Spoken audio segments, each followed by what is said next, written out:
जय हिंद दोस्तों, मैं रवि गुप्ता फिर स्वागत करता हूं आपके अपने YouTube channel A to Z फौज ब्लॉग में। आज बात करेंगे आपके चाहे ट्रेडमैन का वैकेंसी हो, चाहे जीडी का वैकेंसी हो, चाहे सीआरपीएफ का हो, चाहे बीएसएफ का हो, चाहे एसएससी जीडी का हो, या किसी भी दौर आप भर्ती हो जाते हैं तो बहुत से बच्चे का एक ही कमेंट है, क्या है कि सर अगर हम सिलेक्शन ले लेते हैं तो क्या हम आगे की पढ़ाई जारी कर सकते हैं, क्या हम दूसरी जॉब ले सकते हैं या नहीं ले सकते हैं। सबसे बड़ी समस्या आपका यही फंसा हुआ है। सबसे ज्यादा बच्चे वो कमेंट कर रहे हैं जो ट्रेडमैन में भर्ती हुए हैं, जो जीडी में है तो उनका चल भी जाता है, लेकिन ज्यादा बच्चे अभी क्या है कि सीआरपीएफ जो ट्रेडमैन में है उनका ही ज्यादा कॉल और मैसेज भी आ रहे हैं। तो चलिए हम आपको बात करते हैं कि अगर आप भर्ती हो जाते हैं, ट्रेनिंग कर लेते हैं, ज्वाइन कर लेते हैं, तो आपको आगे कब मौका मिलेगी, आपको क्या करना पड़ेगा। अगर आप ट्रेडमैन से निकल के जीडी में जाना चाहते हैं या जीडी से निकल के आप सिविल में या और भी कोई रैंक के लिए जाना चाहते हैं तो आप कब जा सकते हैं, इसी टॉपिक पे मैं बात करने वाला हूं। सबसे तो पहले बात करेंगे आपके जो ट्रेडमैन वाले बच्चे हैं इन पे ही बात कर लेते हैं, क्योंकि ज्यादा कमेंट इन्हीं पे आया था, यानी सब पे ये लागू होता है जो मैं बताने वाला हूं। देखिए, अगर आप ट्रेडमैन में भर्ती हो गए हैं, आपने ट्रेनिंग कर लिया, ज्वाइनिंग कर लिया है, तो आपको जाने के लिए आप डिपार्टमेंटली तो एग्जाम दे सकते हैं, लेकिन उसके लिए आपको सर्विस भी होना चाहिए। दूसरी बात, अगर आप सोच रहे हैं कि हम ट्रेडमैन की वैकेंसी में भर्ती हो गए हैं, ट्रेनिंग कर लिए हैं और अलग से हम जीडी की तैयारी कर ले, जीडी का फॉर्म भर दे, चाहे हम स्टेट पुलिस का फॉर्म भर दे, चाहे एसआई का फॉर्म भर दे,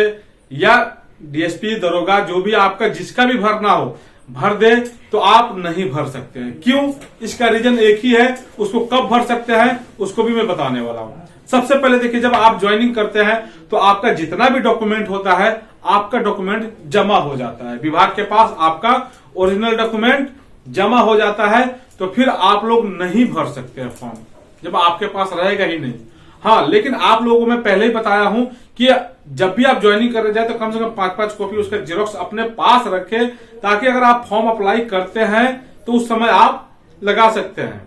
फॉर्म अप्लाई कर सकते हैं। लेकिन आप उस समय फिजिकल में जाएंगे, एग्जाम में जाएंगे, हो सकता है डिपार्टमेंटली आप छुट्टी लेके या अपने छुट्टी पे जाके उस फॉर्म को अप्लाई कर सकते हैं, एग्जाम भी अटेंड कर सकते हैं, फिजिकल भी अटेंड कर सकते हैं, लेकिन डीबी के समय आपके पास ओरिजिनल डॉक्यूमेंट रहेगा ही नहीं। तो इसके लिए आपको क्या करना है, चाहे आप ट्रेडमैन में भर्ती हुए हो, चाहे जीडी में भर्ती हो, चाहे स्टेट पुलिस में भर्ती हो, यानी कहने का मतलब अगर आप भर्ती हो गए हैं और भर्ती के बाद अगर आपको दूसरा वैकेंसी देखना है तो उससे पहले आप लोगों को क्या है, डिपार्टमेंटल आपसे उससे आपको एनओसी लेना पड़ता है। जी हाँ, डिपार्टमेंट से आपको एनओसी लेना पड़ता है, नो ऑब्जेक्शन सर्टिफिकेट। यानी कहने का मतलब है कि आप जब यूनिट में जाएंगे या कहीं भी आप पोस्टेड जाएंगे तो आपको एनओसी के लिए एक एप्लीकेशन लिखना पड़ता है, जिसमें आपको नो ऑब्जेक्शन सर्टिफिकेट इसलिए दिया जाता है कि आप आगे की अपनी तैयारी को जारी रख सकते हैं। और जब आपका एनओसी मिल जाता है तो आप डॉक्यूमेंट के लिए भी अप्लाई कर दे कि सब हमें अपनी ओरिजिनल डॉक्यूमेंट की हमें आवश्यकता है, तो आप ओरिजिनल अपना डॉक्यूमेंट जो भी जमा किए हैं विभाग के पास उनसे लेके और आप उसके जगह पे जीरोक्स जमा कर देंगे, तो जिससे आप आने वाली जो भी वैकेंसी होगी तो आप उसमें जा सकते हैं, डॉक्यूमेंट वगैरह वेरिफिकेशन करवा सकते हैं। दूसरा एक बात और बता दूं, अगर आप डिपार्टमेंटल के द्वारा अगर जैसे आप जीडी में भर्ती हुए हैं और आप सोच रहे हो कि हम ट्रेडमैन में भर्ती हो रहे हैं दूसरे में तो हम चले जाएंगे, तो आपको नहीं जाने दिया जाएगा, और जा रहे हैं तो उसके लिए हैवी पेनल्टी आपको देना पड़ता है। अगर आप सोच रहे हो कि हम जीडी में या भर्ती हो गए हैं सीआरपीएफ में, बीएसएफ में, आईटीबीपी में, और हमारा स्टेट पुलिस में हो गया है सिपाही में ही, तो वहां भी जाएंगे तो आपको हैवी पेनल्टी देना पड़ता है। जो भी आपका ट्रेनिंग का खर्चा आता है उसका पैसा आपको पेमेंट करके फिर आप जा सकते हैं। अगर रह गया कि हाँ, अगर वही आपका आप जैसे दरोगा के लिए आपने अप्लाई किया है, एसपी डीएसपी जो भी है आप जिसके लिए अप्लाई किया है, अगर अपर रैंक में जाते हैं, अगर जीडी से है उसके अपर रैंक में जाते हैं तो आपको आराम से जा सकते हैं, कोई दिक्कत नहीं है। तो कहने का मतलब है कि आप अगर ट्रेडमैन में हैं या जीडी में अगर आप सिलेक्शन ले चुके हैं और आगे की आप तैयारी कर रहे हैं तो आप नो ऑब्जेक्शन सर्टिफिकेट जरूर विभाग से ले लें और ओरिजिनल डॉक्यूमेंट अपना निकलवाने की पूरी कोशिश कर लें। हो मिल जाता है, ऐसा नहीं है कि नहीं मिलता है, आप निकलवा लें और फिर आप आगे की तैयारी शुरू कर दें।